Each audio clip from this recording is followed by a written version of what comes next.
Dans sa quête de vengeance, Fleur est devenue incontrôlable dans Demain nous appartient. Après Céleste, Chloé et Alex, l'ancienne directrice de l'hôpital de Sète n'a pas l'intention de s'arrêter là et va maintenant s'en prendre à Maxime.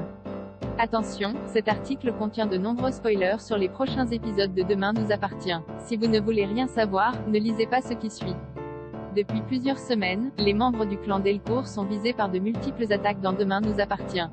De la perte de la garde de Céleste au colis piégé, en passant par le café empoisonné, la mort d'Andrea, Aurélien Foubert, et plus récemment par le sabotage de la voiture d'Alex, Alexandre Brasseur, rien n'aura vraiment été épargné à la famille phare du feuilleton quotidien à succès de TF1. La coupable, Flore Valorta, Anne Caillon. Assoiffée de vengeance depuis sa rupture avec Alex, la mère de Bar a révélé une face sombre et est prête à tout pour détruire les Delcourt. Tandis que la police de Sète fait son possible pour l'arrêter au plus vite, la tension est à son comble puisque dans sa folie meurtrière, Flore va s'en prendre à Alex dès ce soir sur TF1. Dans les prochains épisodes, Alex est entre la vie et la mort après que Flore lui a tiré une balle dans la tête. Et si l'on pouvait légitimement espérer que ce serait sa dernière victime, les Delcourt ne sont malheureusement pas au bout de leur peine. Sa nouvelle cible, Maxime, Clément Rémien.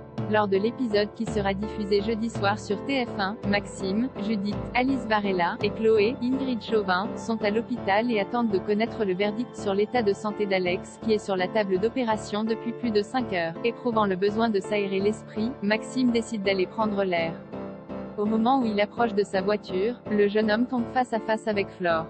Comme elle pointe une arme sur lui, Maxime tente de la convaincre de se rendre à la police mais sans succès. En effet, Flore compte quitter Sète au plus vite avec son aide.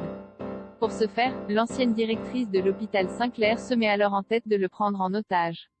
C'est donc une véritable course contre la montre qui débute pour retrouver l'aîné des Delcourt avant qu'il ne soit trop tard. Selon les informations de News Actual, ce dernier, qui se sait en danger de mort, va bien essayer de demander à Flore de le laisser partir en promettant de ne rien dire à la police. Toutefois, Flore sait qu'à l'instar de son père, il est incapable de mentir.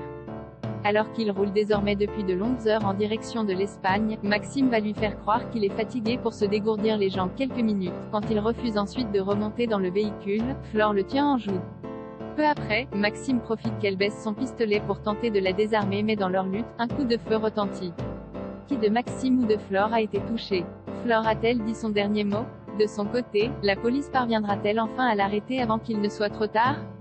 À l'heure où cette intrigue nommée « Peur sur les Delcourt » s'apprête à prendre fin lundi prochain sur TF1, la suite de Demain nous appartient ne manquera pas d'être haletante et de nous réserver encore bien des surprises.